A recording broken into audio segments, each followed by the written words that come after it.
So welcome to my homemade home studio. I'd like to start talking about dilution with a demonstration that hopefully is very common sense. So let's say that I have two 1 liter bottles that both have 1 liter of water in them, and I've got some food coloring. We're going to pretend like 3 drops of food coloring is 1 mole of whatever it is. So let's say we're going to put 1 mole in each one of these 1 liter bottles. So 1, 2, 3, 1, 2, 3. So now the molarity, once it gets stirred up a bit, so let's mix this in our vortex providing way. Go like this and you turn it into a little tornado.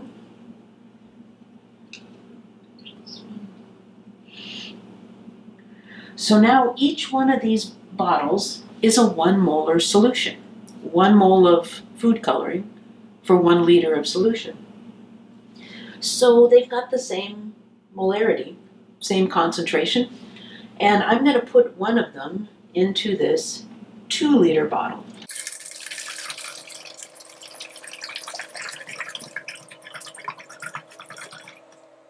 So the concentrations of these two are equal, right? 1 mole in 1 liter, 1 mole in 1 liter. 3 drops of food coloring, 3 drops of food coloring. But what if I dilute this? What if I put 1 more liter of water in there?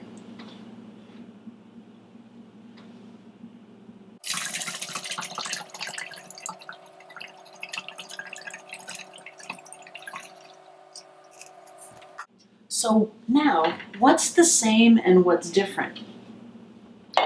There are still 3 drops of food coloring in the one on the left, right? The number of moles is the same in the 2 liter bottle.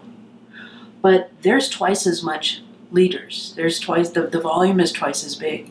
So now the molarity of this is no longer 1 mole per liter, it's 1 mole per 2 liters, which is a 0.5 molar solution. So this is a 1 molar solution, 1 mole in 1 liter. This is a 0.5 molar solution, 1 mole in 2 liters. The thing that's the same about these two is the number of moles. But the volume is different, 2 liters and 1 liter, and the concentration is different, 1 molar and 0.5 molars. The central theme for doing the calculations in molarity problems and dilutions is that the number of moles is the same before and after the dilution. Let's do some calculations to figure out how to do these problems. So let's take a look at how to do these notes, how to do the calculations with dilutions. So notes, dilution, calculation.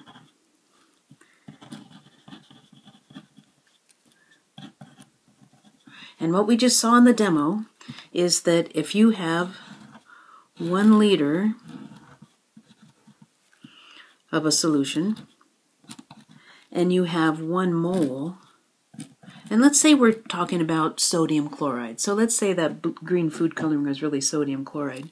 You had 1 mole of sodium chloride, let's say, so you made some salt water. If you have 1 mole in 1 liter, then you can say that molarity is number of moles of solute, which is like the salt, divided by liters of solution. So we had 1 mole per liter, or 1 molar NaCl. But then we diluted it. So we took that, and instead of it being 1 liter, we put it into 2 liters. Now it was still 1 mole of NaCl, well, food coloring. So now we can say that the molarity is 1 mole still, but it's in 2 liters. So we've diluted it, and the new molarity is 0.5 molar NaCl. The thing that was the same before and after is the number of moles. So that's the principle.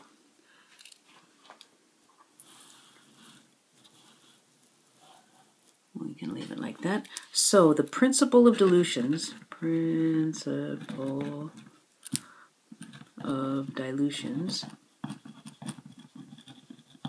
is that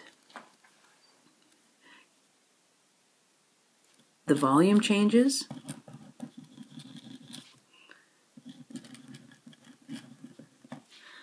the concentration changes,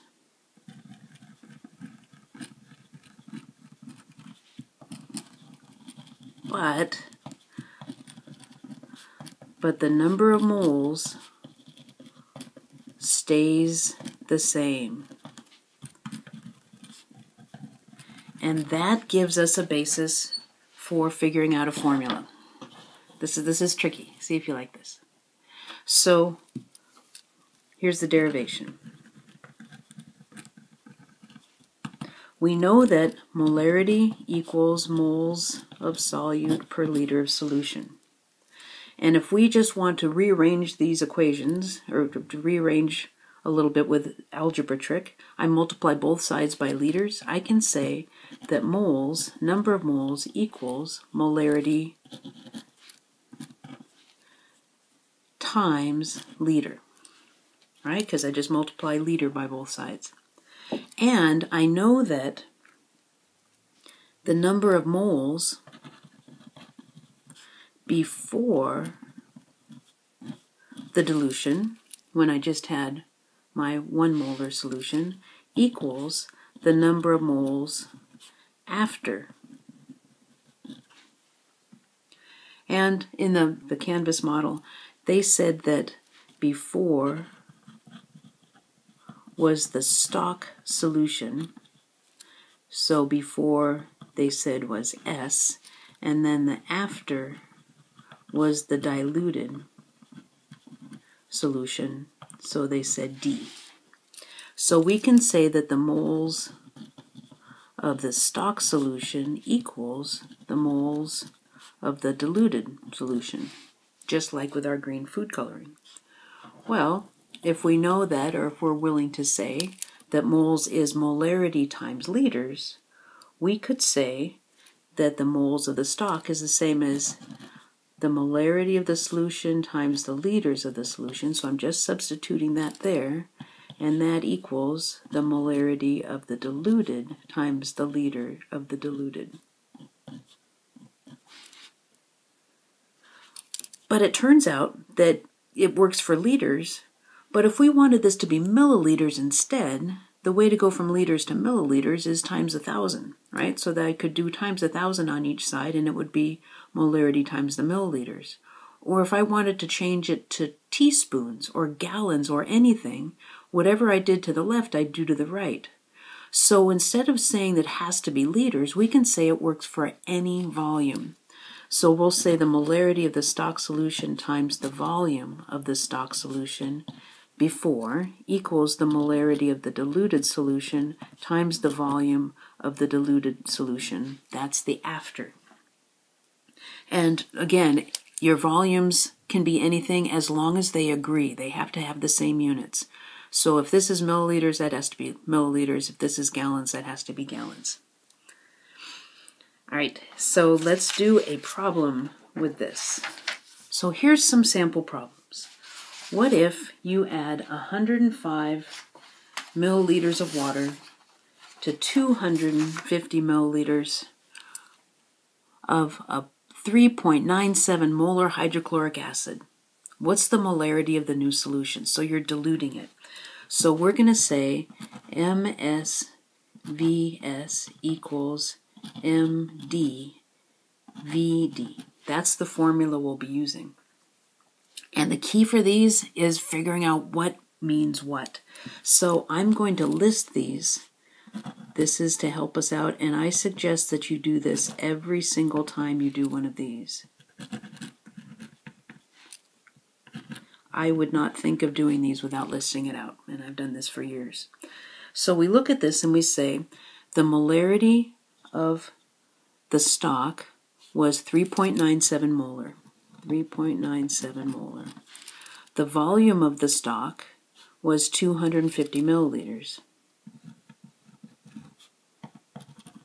I don't have to change it to liters. Says, what's the molarity, so this is what we're looking for, of the new solution. Now, let's be careful for a minute there. What's the volume of the diluted solution? It's not 250, that's what it started out with. It's not 105 milliliters, because that's just the water. We have to add these together to get the new volume. So 105 milliliters of water plus 250 milliliters of the stock solution will give us our new volume. And that's going to be 355 milliliters. So you have to be on your feet. You have to be thinking while you're doing this. And then we're going to solve for the molarity of the diluted thing. So I'm going to rearrange this a little bit just because I think it makes it easier. The molarity of the diluted is going to equal MSVS divided by the volume of the new stuff, of the diluted stuff, VD. So I just rearranged this to make it fit what I want it to be. So the molarity of the diluted thing is going to be 3.97 molar times 250 milliliter divided by the new volume, which is 355 milliliters. And you'll notice that the milliliters will cancel out, and we'll be leaving just molarity as our units, which is what we want. So you get your calculator out, and to give that 3 sig figs, you can try it, but it's 2.80 molar. So the molarity of the new diluted stuff is 2.80 molar. Let's try another one. So you have 5 liters of a 3 molar nitric acid solution and you add it to 2 liters of water.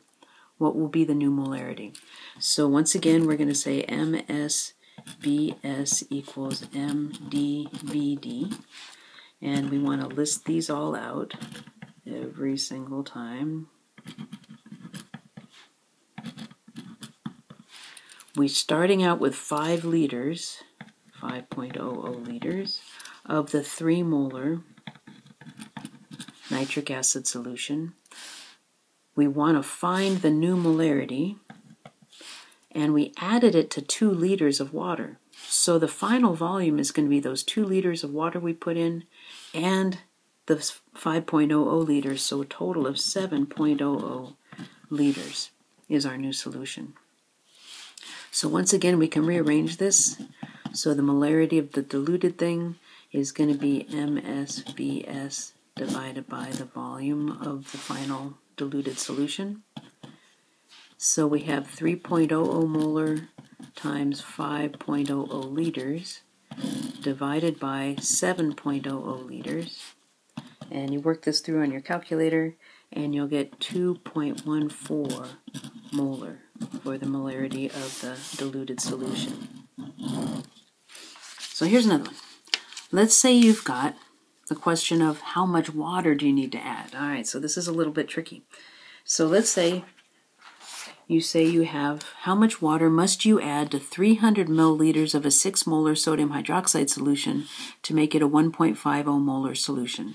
This is actually really practical, but we still use the MSVS equals MDVD, and we're going to list them out.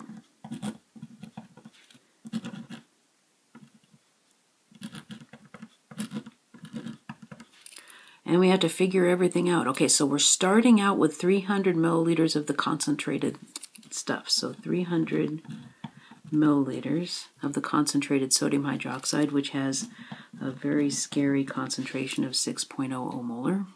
Don't get that in your eye, please. But the goal is to make it a 1.50 molar solution. So that's going to be the molarity of the diluted stuff. So 1.50 molar. Now, to figure out what the volume is of the water that has to be added, let's find the volume of the final solution first. And then we can subtract off the volume of the original that was put in there. So to figure out how much water you need to put in, let's figure out the total volume and subtract off the volume of the stock solution. So now we're going to say that VD, so I'm going to solve for VD, is MSVS over MD. So I'm going to be solving for the one thing we don't know here. So that'll be 6.00 molar times 300 milliliters. And notice it's really a good idea to put the units in, because then when everything cancels out, 1.50 molar, you get confirmation that you're doing it right, because our final answer will be in milliliters. So that'll be the final volume of all that. So you work that through, and you end up with 1,200 milliliters. So that's the volume of that one. Now I only have 3 sig figs, so 1,200 with a bar there. That's the total volume that gets made. But you started out with 300 milliliters. So if you subtract off 300 milliliters of the stock, so this is diluted, subtract off the 300 milliliters of the stock solution, and you'll end up with 900 milliliters of water that was added. Now what about sig figs? Okay, this is kind of an annoying sig fig kind of thing, because this was only accurate to the tens place. So that means that our final answer can only be accurate to the tens place. So we only get 2 sig figs for the final answer on that one. That's a technicality, don't worry, that won't be on the test or anything, but those of you who are sig figs savvy, you say, well, of course, that's the way it is. All right, last one. This question is, how many milliliters of a 4 molar phosphoric acid solution are needed to prepare 125 milliliters of a 3.05 molar solution? You look at that and you usually, most brains just sort of say, don't know what to do, but writing this out first before you even try to understand it makes it all easy. You break up the question into small pieces and do all the small pieces. That's the engineering way. Break up your big problem into small problems and solve each of the small problems. All right, so we're starting out. We're looking for how many milliliters of this solution. So we're looking for the volume of the stock solution. And we know the stock solution is 4.00 molar. And we want to make, for the diluted stuff, we want the volume to be 125 milliliters. And we want it to be 3.05 molar. So now it looks easy. Just solve for VS, and you don't even have to do any fancy stuff with water at the end. So the VS, volume of the stock solution, is going to be MdVd divided by the molarity of the stock stuff. And now we just plug in the numbers. So 3.05 molar times 125 milliliter divided by 4.00 molar. So I'm just following the script. So you work this through on your calculator and you end up with 95.3 milliliters is the volume of the stock that you would need to add to make 125 milliliters of the diluted stuff. And you could figure out how much water had to be added by subtracting those two if you wanted to. So remember, the basis of this is that the moles before the dilution equal the moles after the dilution. And we just did a little bit of algebra trickery to get the moles before to have a nice little equation and the moles after to have a nice little equation, so we can solve for the one that's missing, the one term that's missing of the 4 terms. Enjoy your day.